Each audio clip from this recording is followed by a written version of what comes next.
5 o'clock arrived without a sound. The alarm clock remained dark, its digital display unlit. Elias sat up, the room still held in the grip of pre-dawn shadows.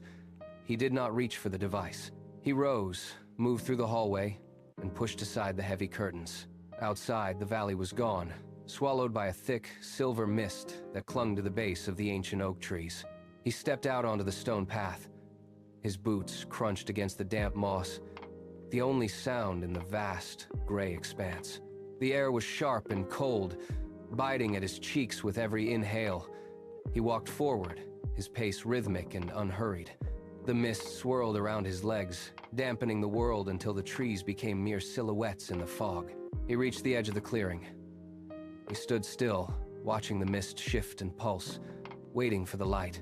The first rays of golden light pierced the canopy, shattering the silver shroud.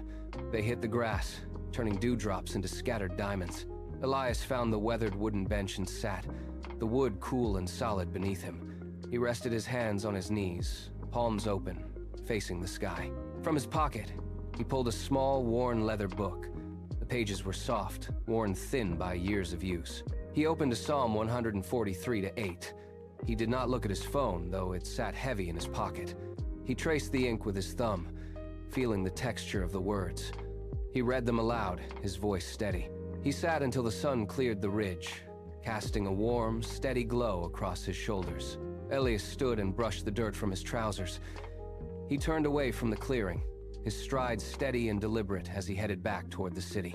The transition was gradual at first, the soft earth giving way to gravel, then to the hard, unyielding surface of the pavement. The silence of the valley began to fray at the edges. A distant engine roared to life. A siren wailed, thin and sharp, cutting through the lingering morning air. He reached the intersection where the city truly began. The first commuters were already moving, their pace frantic and jagged. A car horn blared, harsh and impatient, followed by the screech of tires against asphalt. The noise hit him like a physical wall, threatening to shatter the calm he had cultivated. Elias stopped. He did not flinch or quicken his step. He stood at the edge of the curb, feet planted firmly on the concrete. He took one final, deep breath, drawing the lingering stillness of the morning into his chest, letting it settle deep within his ribs.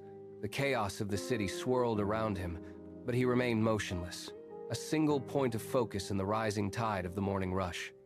He waited until the light changed, then stepped into the crowd, his gaze fixed firmly forward.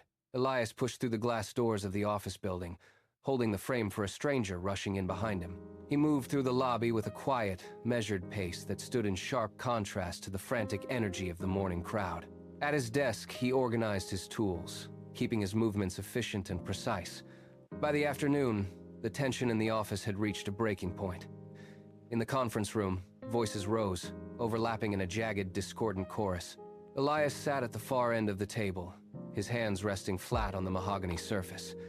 He did not lean forward or raise his voice. He watched the faces of his colleagues, noting the flushed skin and the rapid, shallow breathing of those caught in the conflict. He waited. Only when the noise finally subsided into a tense, expectant silence did he speak. His voice was low, clear, and devoid of the frantic edge. He laid out a single, logical path forward. The room shifted. He had turned the tide without raising a finger. The sun dipped below the skyline as Elias stepped out of the office building. He walked home, the steady rhythm of his stride unchanged. The peace of the morning remained anchored in his chest, a quiet weight that carried him through the cooling evening air. He reached his room, the space dim and still. He did not turn on the overhead light. Instead, he knelt by his bedside, his head bowed toward the floor. The darkness here was not heavy. He whispered a final request for guidance, his voice clear and steady. He reached up, clicked the lamp switch, and let the room fade into shadow. He closed his eyes, fully prepared for the cycle to begin again.